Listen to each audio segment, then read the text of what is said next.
నమస్తే welcome to వై news నేను Pushpa the news sponsored by Vyra family restaurant national highway Tetagunta నోరూరించే వంటకాలు అసలైన మసాలా దమ్ముతో అదిరిపోయే నాన్ వెజ్ రుచులు మీకోసం విచ్చేయండి Vyra family restaurant national highway Tetagunta Tuni మండలం కాకినాడ జిల్లా త్వరలో చమురు సంస్థల కార్యకలాపాల వద్ద ఆందోళనలు చేపట్టాలని కేజీ బేసిన్ గ్యాస్ చమురు సాధన సమితి తీర్మానించింది. రాజమండ్రిలో చమురు సాధన సమితి ఆధ్వర్యంలో జరిగిన రాష్ట్ర స్థాయి ప్రజా సదస్సు నిర్ణయించింది. కృష్ణా గోదావరి బేసిన్లో వెలికి తీస్తున్న గ్యాస్ చమురులో 50% వాటా ఆంధ్రప్రదేశ్కి ఇవ్వాలని సదస్సు నిర్ణయించింది. సదస్సులో సిపిఎం రాష్ట్ర కార్యదర్శి బి శ్రీనివాసరావు, విభజన హామీల సాధన సమితి రాష్ట్ర కన్వీనర్ చలసాని శ్రీనివాస్, వామపక్ష ప్రజా సంఘాల నేతలు పాల్గొన్నారు. ప్రతి వంటింటికి ఇచ్చిన తర్వాత 200 రూపాయలకి అప్పుడు 100 రూపాయలు అనుకున్నాం. 200 రూపాయలకి ఇచ్చిన తర్వాత మీరు ఎక్కడ 50% రాష్ట్రానికి ఇచ్చిన తర్వాత మీరు ఎక్కడ దొబ్బుకుపోతారు, దొబ్బుకోండి.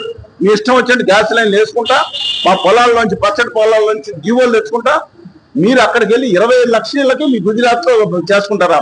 దేశం మొత్తం మీద 80 గ్యాస్ మా కేజీ బేసిన్ ఉత్పత్తి అవుతుంది. మాకేమో ఇక్కడ రాజమండ్రికో, విశాఖపట్నానికో, శ్రీకాకుళానికో, అనంతపురానికో లేదా గుంటూరుకో 1000 ఏళ్ళకే 5000 ఏళ్ళకో ఇవ్వరా, కనెక్షన్లు ఎవరా? ఏ జాగీర్లా. అందుకని స్పష్టంగా మేము ఇవాళ మీ గ్యాస్లు ఇక్కడ మహిళలు మేము బుక్ చేసుకుని 30 రోజుల రాత్ర ఇప్పుడు వరకు ఇచ్చేది లేదు, దొబ్బేయమంటారా?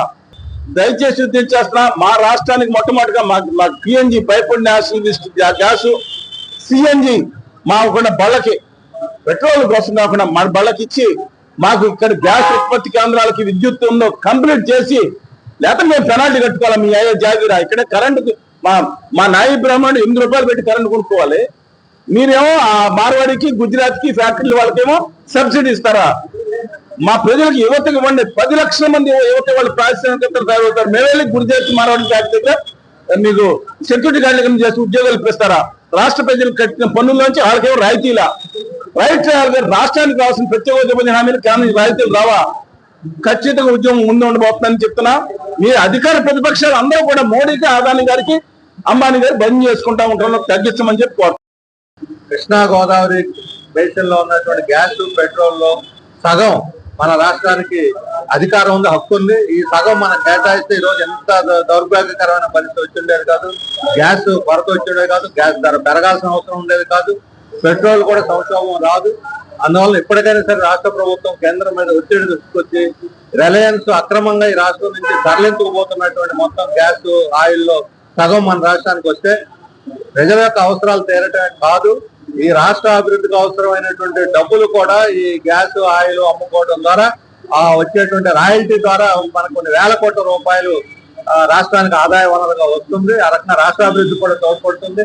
మన జాతీయ వనరుల్ని రిలయన్స్ కో, అంబానీకో, అదానికో ఒప్పజెప్పి మన రాష్ట్రాన్ని దివాళా ఎత్తించడం ఎట్టి పరిస్థితుల్లో అనుమతించకూడదు.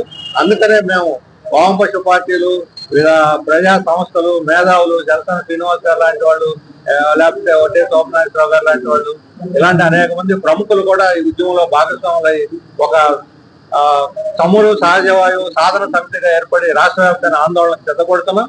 ఇదే రకంగా అన్ని జిల్లాల్లో కూడా సదస్సులు పెట్టి ప్రజలను కదిలించి మన రాష్ట్రం, మన గ్యాస్, మన హక్కు అనే నినాదంతో ఇది సాధించుకునేదాకా పోరాటం చేస్తామని చెప్పి మేము ప్రజలకు విజ్ఞప్తి చేస్తాం. దాదాపు 2002 నుంచి రిలయన్స్ వాళ్ళ లైసెన్సులు పొందిన దగ్గర నుంచి కూడా వాళ్లే దీన్ని దోచుకుపోతా ఉన్నారు.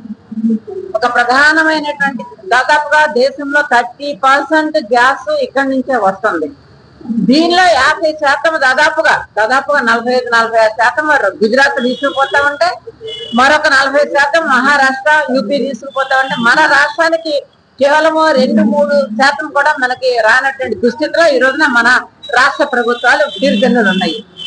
రెండోది, ఈ రోజున మనకు ఉండేటువంటి గ్యాస్ ని వెలికి తీయటంలో కానీ, ఆ గ్యాస్ ని బయటికి తీసుకువెళ్ళటంలో కానీ, ఇక్కడ ఉన్నటువంటి ఇక్కడ ఈ జిల్లాలో ఉన్నటువంటి ప్రధానంగా ఆ పరిసర ప్రాంతాల్లో ఉండేటువంటి ప్రజలు అనేక విధాలుగా నష్టపోతా ఉన్నారు. పర్యావరణం దెబ్బతింటా ఉంది, రైతాంగం నష్టపోతా ఉన్నారు. పైప్ లైన్లు వేయటం వల్ల ఆ పైప్ లైన్లు ఉన్నటువంటి పొలాలు కొన్ని చాలా సామాజిక సమస్యలు కూడా ఉత్పన్నం అవుతున్నటువంటి నేపథ్యం ఉంది.